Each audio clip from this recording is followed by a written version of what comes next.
Hey, salam alaikum, c'est Zainab de Coran de mon cœur, ton amie et adepte de la Coran qui fonce. Tu peux me retrouver sur Instagram, sur Coran de mon cœur, sur Facebook et bientôt sur un blog dédié, Inch'Allah. Aujourd'hui, mes chères sœurs, j'ai décidé d'inaugurer avec vous une série. On l'appellera À la découverte du plus beau des récits. Vous savez, le récit du prophète Youssouf alayhi salam. On démarre ? Le verset qu'on était censé reprendre, c'est donc le verset 102, donc à partir du verset 102 jusqu'à la fin.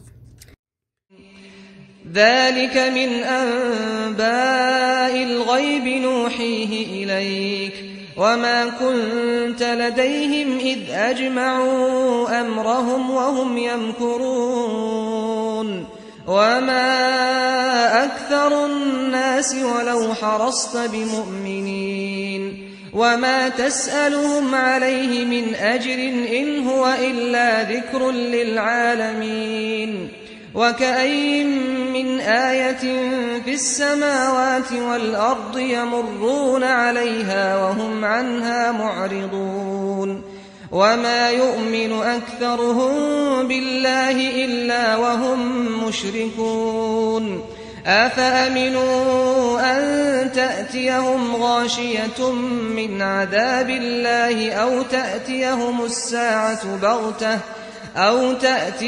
الساعة بغتة وهم لا يشعرون قل هذه سبيلي أدعو إلى الله على بصيرة أنا ومن اتبعني وسبحان الله وما أنا من المشركين وما أرسلنا من قبلك إلا رجالا نوحي إليهم من أهل القرى أفلم يسيروا في الأرض فينظروا كيف كان عاقبة الذين من قبلهم ولدار الآخرة خير للذين اتقوا أفلا تعقلون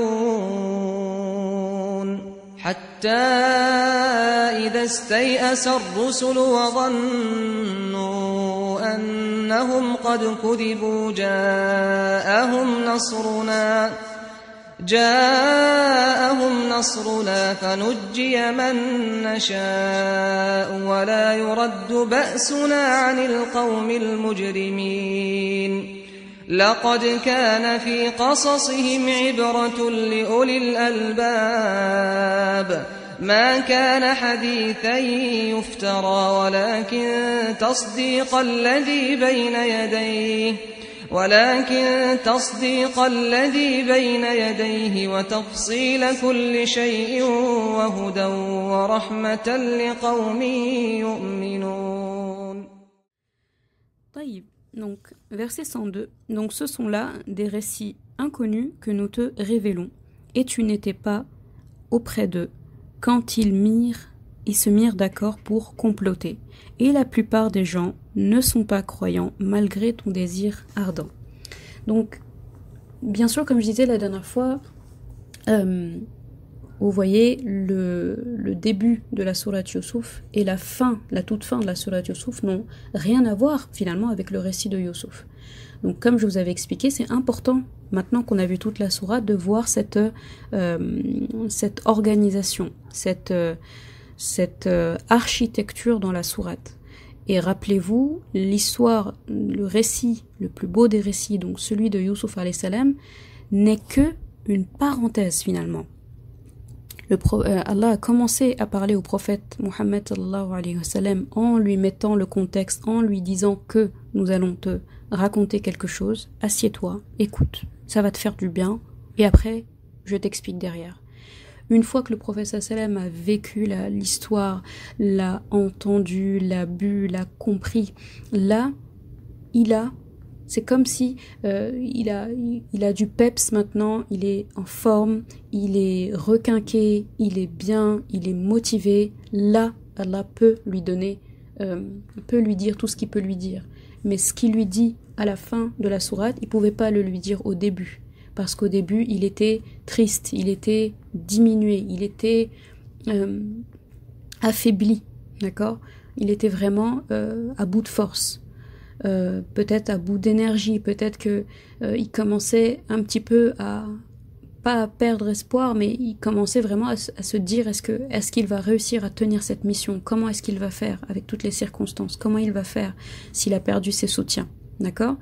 Donc là, tout ce qu'Allah lui dit derrière, c'est des mots plus forts, c'est des mots plus crus, ça aurait été difficile à entendre au début. Mais une fois qu'il lui a donné tous ces enseignements, qu'il lui a donné qu'il lui a fait cette belle illustration de son propos, donc il a commencé par l'exemple, et ensuite il lui donne le message. Maintenant, tu peux entendre tout ça. Donc, à la fin de la sourate, on revient au vrai protagoniste finalement de la sourate Yusuf. Le vrai protagoniste, c'est Muhammad sallallahu alayhi wa sallam. Donc celui à qui Allah il a voulu raconter le plus beau des récits pour le réconforter dans les épreuves qu'il est en train de traverser. D'accord? Et quand il dit tu n'étais pas auprès d'eux quand ils se mirent d'accord pour comploter, donc les frères de Yusuf alayhi salam, Allah s'adresse au prophète Muhammad sallallahu alayhi wa sallam, bien sûr en lui expliquant qu'en fait de ce mauvais complot des frères finalement est sorti l'accomplissement d'une prophétie. C'est ça, il y a une prophétie qui est sortie de ça quand même. Il y a toute une dynastie, il y a tout un peuple, il y a toute une conception qui est née de l'épisode de la vie de Yusuf alayhi salam. Donc c'est énorme.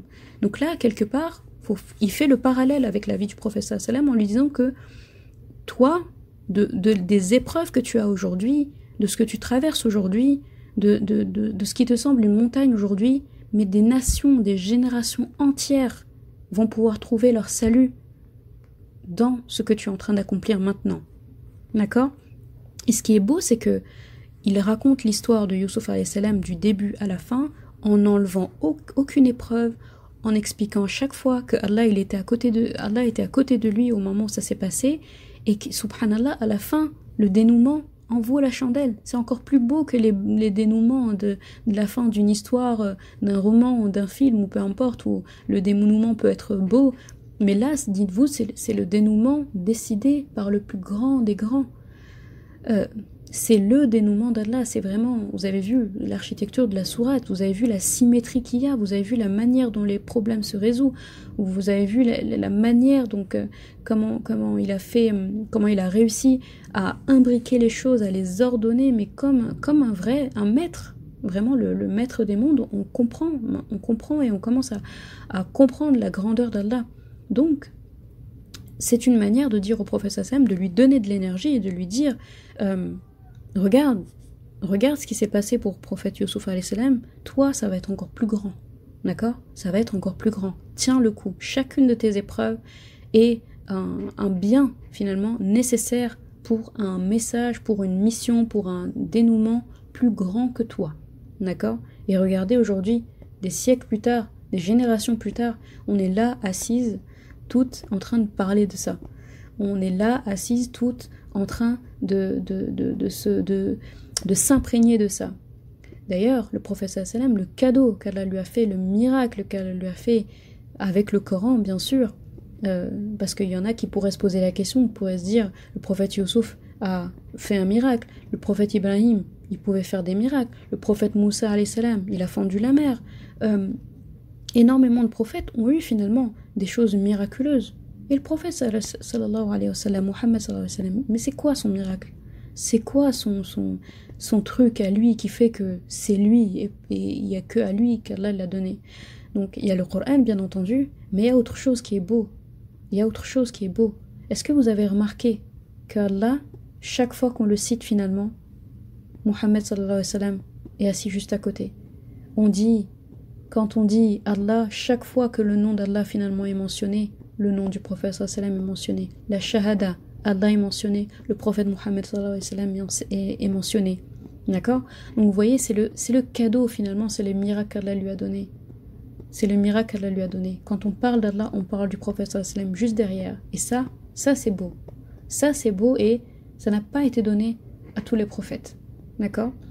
Donc, voilà le début de l'autre côté, on va dire, de la parenthèse qui est en train de se fermer et qu'on est en train justement de comprendre. Donc, il est en train de dire au prophète sallam que de ces épreuves-là, tout va s'agencer autour des épreuves que tu es en train de suivre. D'accord? Il ne faut pas oublier aussi que cette sourate, c'est une réponse aussi aux notables juifs qui lui ont posé des questions. D'accord? Donc, par là, Allah, il répond. Vraiment, il répond aux dénégateurs juifs, mais il répond aussi à la réaction et au comportement que les kuffars de Quraysh et de l'Arabie, chez qui le prophète sallam était en train de prêcher sa religion, la religion de l'islam, donc vraiment lui expliquer finalement ce qui se passe ici. Taïb, donc le verset d'après, et tu ne leur demandes aucun salaire pour cela, ce n'est qu'un rappel adressé à l'univers. Donc là, quelque part, Allah il est en train de lui dire que, tu sais, tu peux être acharné dans ton message, mais tout le monde ne croira pas à ton message. Ça, tu pourras pas éviter ça. Et pourtant, tu demandes aucun salaire pour transmettre ce message, d'accord? Donc là, il est en train à la fois de constater les faits, mais à la fois de le tranquilliser sur sa qualité finalement d'homme et le fait que c'est finalement Allah qui guide qui il veut et c'est Allah qui décide. Mais le prophète sallam, vous savez, quand vous dites quelque chose, vous donnez conseil à un groupe de personnes, vous insistez, vous voyez que leur khayr est dedans, qu'ils pourraient trouver leur salut dedans, mais ils s'obstinent à ne pas vouloir vous écouter, c'est lourd. Imaginez le prophète sallam qui vraiment, il a cette mission de vie, il sait que il sauve l'humanité en donnant ce message. Il voit des personnes qui, par leur intelligence, par leur prestance, par beaucoup de choses, n'auront qu'à gagner à entrer dans l'islam. Mais il voit ces personnes-là se détourner de lui, il voit ces personnes-là boucher leurs oreilles. Et c'est dur, c'est lourd, parce que lui, il se voit comme le père de ces gens, il se voit comme celui qui est venu ramener l'ordre. Et il vient ramener l'ordre, et pourtant ça ne les intéresse pas. Donc c'est assez difficile comme posture qu'il a là, le prophète sallam. D'accord? Et la plupart d'entre eux ne croient pas en Allah qu'en lui donnant des associés. Donc là, il y a une forme de shirk ici, bien sûr, qui est mentionnée. Il y a une forme de shirk qui est mentionnée, le shirk qu'on connaît, mais rappelez-vous que vous allez voir au fur et à mesure que le shirk qui est souligné dans cette sourate, surtout, c'est le fait de perdre espoir en Allah. Le fait de ne pas, le fait finalement de se reposer sur un autre qu'Allah. Dans cette sourate, c'est vraiment ça. Le shirk qui est mentionné dans cette sourate, la forme du shirk qui est surlignée ici, c'est le fait de ne pas avoir confiance en Allah et de replacer son espoir sur autre que lui. Il y a placé son espoir sur autre que lui et il y a juste le fait de se dire j'y arriverai pas, c'est impossible, etc. En faisant ça, on penserait que la personne juste se diminue, se sous-estime et rentre dans une dépression, mais il faut voir plus loin. C'est indirectement se dire que Allah, a'udhu billah, n'est pas capable, n'est pas digne d'aider cette personne. Alors que si, c'est tout à fait ça. D'accord? Donc beaucoup de personnes mélangent leur croyance à autre chose. C'est un shirk. Mais beaucoup de personnes ne placent pas leur confiance en Allah. C'est une forme de shirk qui est tout aussi grave finalement que l'autre. D'accord? Donc c'est exactement ça. Et qu'est-ce qu'il dit d'autre? Il dit, est-ce qu'ils sont sûrs que le châtiment d'Allah ne viendra pas les couvrir et que l'heure ne leur viendra pas soudainement sans qu'ils s'en rendent compte? Bien sûr, là il parle des dénégateurs, d'accord? Ceux qui ne croient pas en Allah, ceux qui lui attribuent des associés. Donc ça peut faire un parallèle ici aussi avec les Égyptiens qui étaient idolâtres. Finalement dans l'histoire c'est un peu eux qui sont idolâtres et qui ont tout à perdre. Et vous voyez que le prophète Youssouf alayhi salam, regardez comment il parle aux prisonniers, d'accord? Avant de répondre à leurs rêves, pour lui c'est vital de leur parler d'Allah et de les mettre face justement à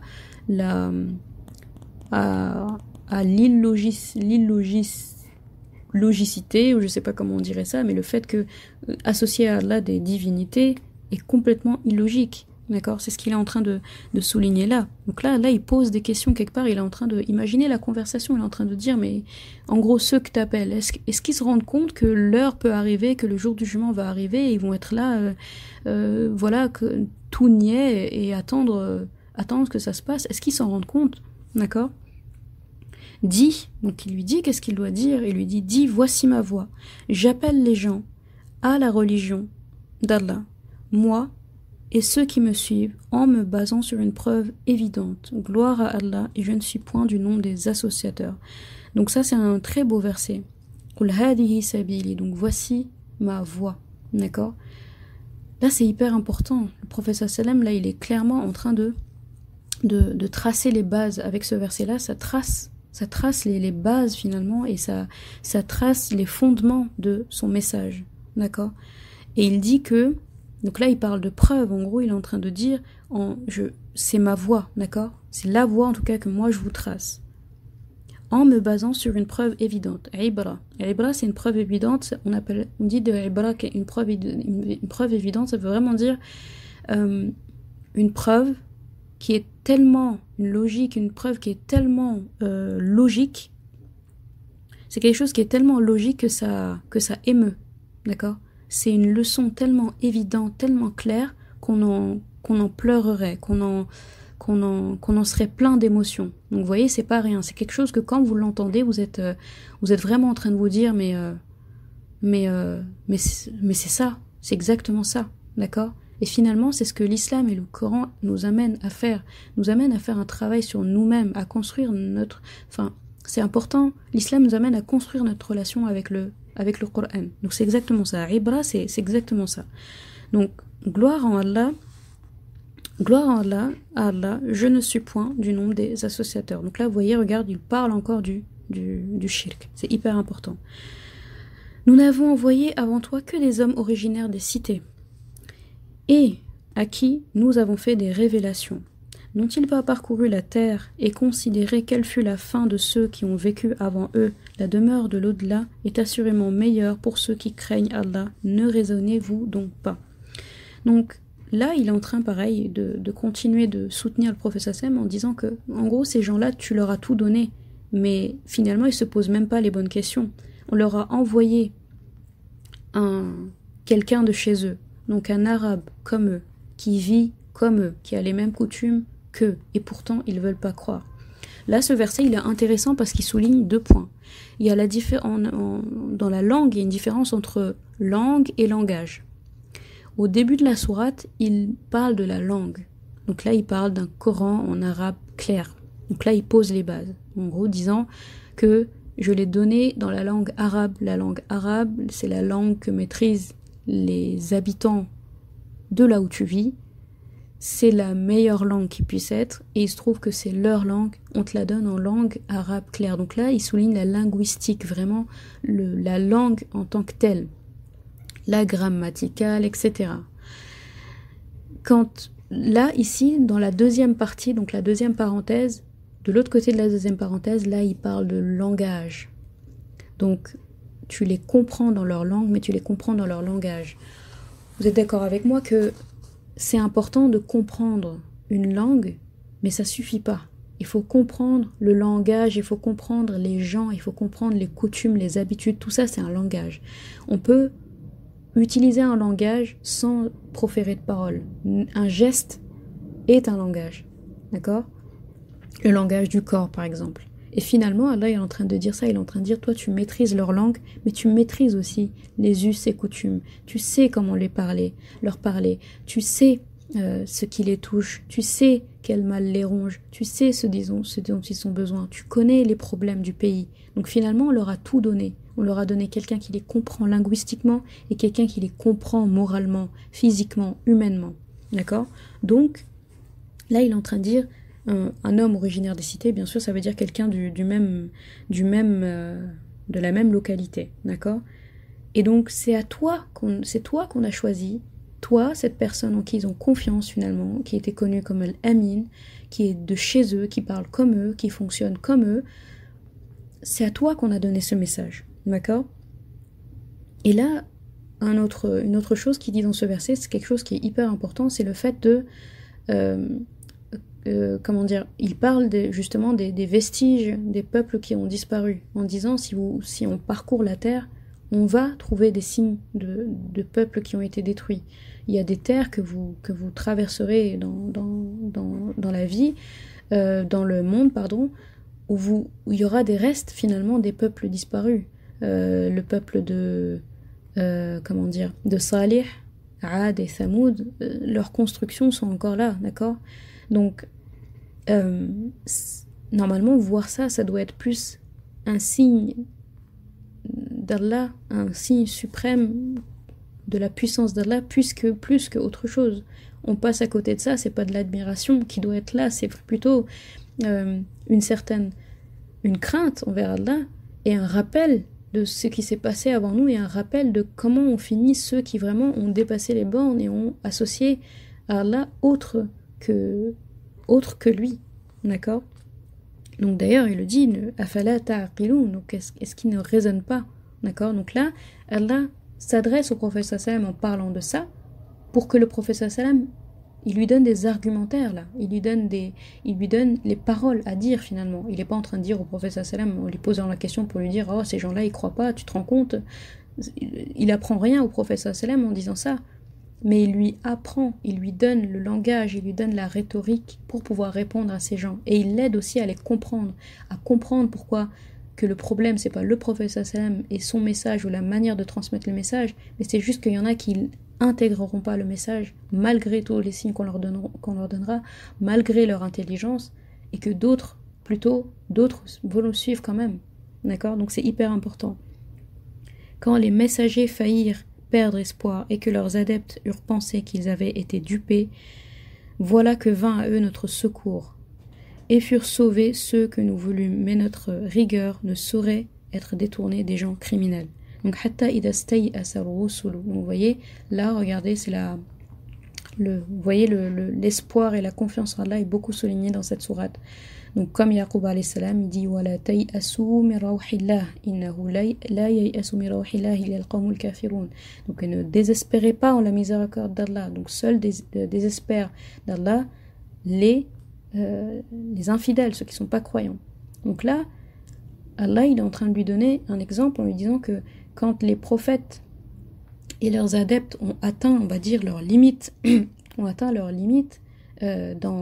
le fait qu'un peuple puisse être sauvé, dans le fait que leur mission est accomplie, donc tous finalement, c'est à ce moment-là que le secours d'Allah est venu. Donc l'anéantissement de ce peuple quand il est allé trop loin, ou le prophète sauvé en tout cas. C'est le cas quand vous regardez l'histoire de Nuh alayhi salam, Noé, quand vous regardez l'histoire de Yunus alayhi salam, quand vous regardez l'histoire de Moussa alayhi salam, quand vous voyez l'histoire de Lot alayhi salam. Donc là, vous voyez ces peuples-là avec le déluge, etc. Tous les châtiments qui ont pu descendre sur ces dénégateurs. Donc c'est arrivé vraiment au moment où ces prophètes-là avaient atteint leurs limites, ou au moment où leur vie était vraiment en danger face à ces infidèles, ces dénégateurs. Donc là, c'est encore un message d'espoir. C'est un message d'espoir, et ça appelle aussi à autre chose, au fait que, ça revient à ce que je disais tout à l'heure, le Coran l'islam nous aide à construire notre propre relation avec le Coran, mais c'est pour dire que ici on parle de signes, hein, donc les peuples qui ont disparu, c'est des signes.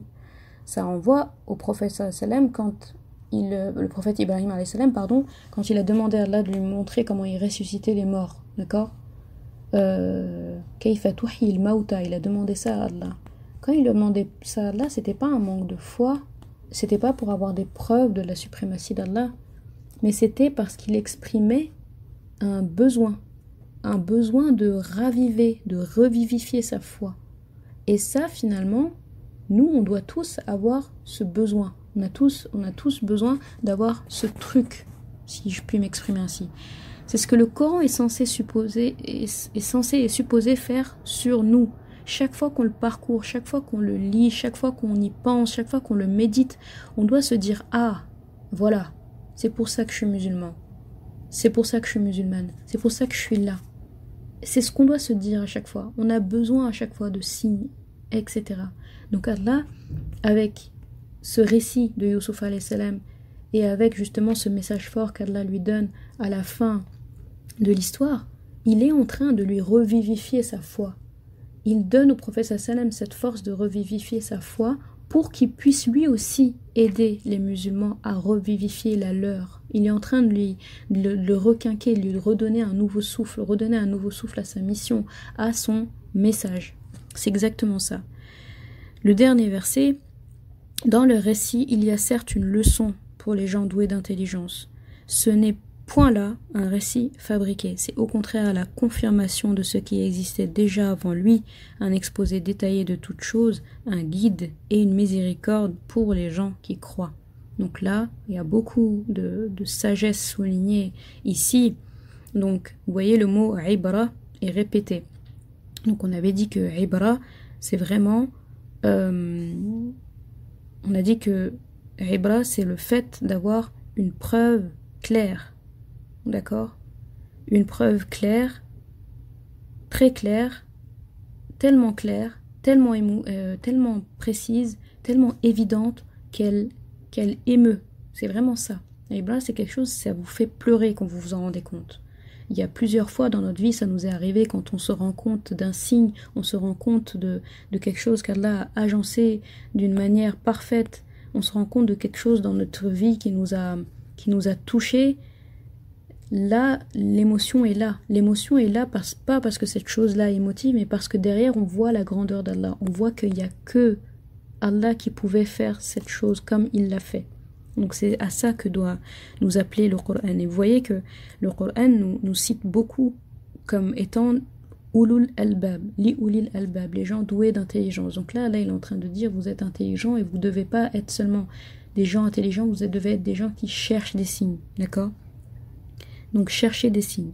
Ma kana hadithan yuftara. Donc c'est pas un récit fabriqué. Tout ce que je te dis là, c'est pas fabriqué. Je te raconte des faits réels. L'histoire de Youssouf alayhi salam, c'est un fait réel. Tout ce qui s'est passé pour lui, ce sont des faits réels. Ce qui t'arrive, c'est pareil. Ce qui est arrivé avant toi, c'est exactement la même chose. D'accord? Et là, il est juste en train, le verset parle de lui-même, hein, il est en train de dire finalement que le Coran est cette confirmation qui existait déjà avant le prophète sallallahu alayhi wa sallam. Il dit, regarde l'histoire de Youssouf. Regarde l'histoire des autres prophètes. Toi, ton cas, ça vient juste confirmer tout ça. Ça vient juste parachever tout ça. Ça vient lisser le chemin, lisser le tapis. D'accord? Un exposé détaillé de toutes choses, un guide et une miséricorde pour ceux qui croient. Et là, il nous parle à nous aussi. Le Coran doit être notre guide. Quand on dit que le prophète sallam était un Coran qui marche sur terre et qu'il était un guide, et ben c'est exactement ça que le Coran doit avoir dans notre vie. Donc un guide et une miséricorde, c'est ça qui est beau. C'est-à-dire c'est quelque chose de détaillé, on a l'impression que c'est quelque chose de cru, de sévère. D'accord? C'est quelque chose qui nous guide, mais c'est quelque chose de doux, c'est quelque chose de miséricordieux. C'est ça que le Coran il doit faire en nous, c'est une miséricorde. Rahmatan lil alamin, d'accord? Wa ma arsalnaka illa rahmatan lil alamin. Nous t'avons envoyé que comme une miséricorde pour l'humanité, pour les univers, pour l'univers tout entier, d'accord? Et le prophète sallam était un Coran qui marchait sur terre. Donc finalement le Coran est la miséricorde pour l'humanité tout entière. Donc le vocal a été un peu long. C'est vous verrez que ça, je me répète un peu par rapport à la dernière fois, mais comme j'avais pas fait le parallèle avec chaque verset, voilà ce qu'il en est.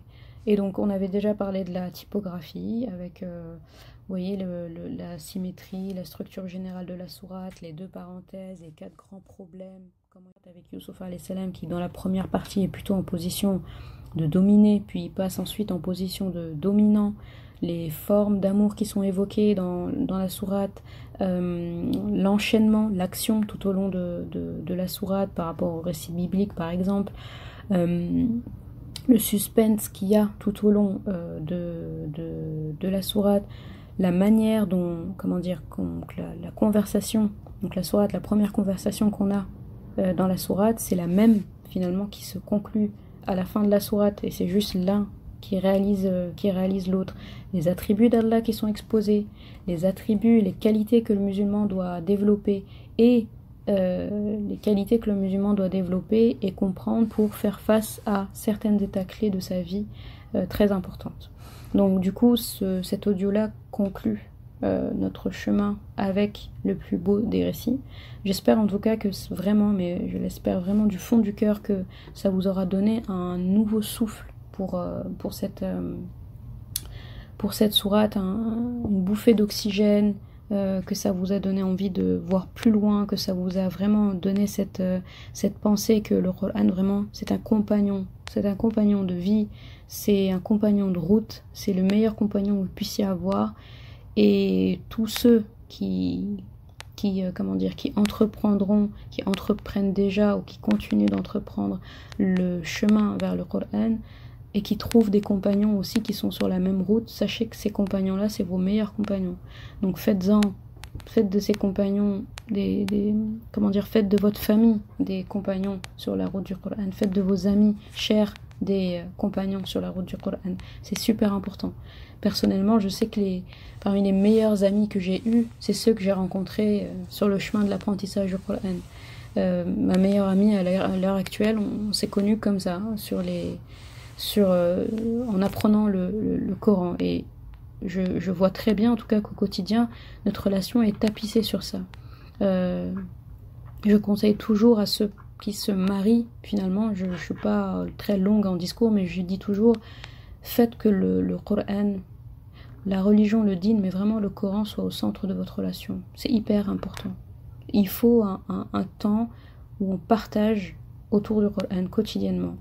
Que ce soit de l'apprentissage, de la révision, un verset, c'est pas long, vous prenez un verset au hasard, ça m'arrivait de faire ça, vous ouvrez les pages du Coran, un verset au hasard, là où vous pointez le doigt, vous dites ce verset on va le décortiquer, on va chercher, qu'est-ce qu'elle a voulu dire ici, et vous allez voir, c'est hyper intéressant à faire avec votre époux, avec les enfants, avec les amis, c'est hyper important, et ça aide dans la routine quotidienne. Ça aide dans son itinéraire, dans son parcours de vie, et surtout il y a la baraka. Il y a la baraka dans la journée, dans les affaires, dans beaucoup de choses qu'on fait. C'est hyper important. Et finalement, comment faire autre chose que comme ça? Quand Allah dit que وَمَا خَلَقْتُ الْجِنَّ وَالْإِنسَ إِلَّا لِيَعْبُدُونَ. Donc vraiment, Allah n'a créé les humains et les djinns que pour qu'ils l'adorent. Donc finalement, tout ce qu'on fait doit tourner autour de cette adoration. Et comment adorer Allah si on ne le connaît pas? Si on veut connaître Allah, il suffit d'ouvrir le Coran et il nous parle. Et quand il nous a parlé, si nous on veut lui parler, on fait salat. Et puis c'est tout simplement. Et tout doit tourner autour de ça. Vraiment tout. Notre quotidien doit tourner autour du Coran toute la journée. Toute la journée, ça veut dire au boulot, dans votre comportement, avec vos amis, avec les gens, etc. Le Coran doit être au centre de vos actions. C'est hyper important. Donc on va s'arrêter là. Je suis très contente en tout cas d'avoir fait ce petit chemin avec vous. Ça fait plaisir de partager sa route. Et voilà. Barakallahu fikunna. Et à très vite, Inch'Allah. Salam alaikum.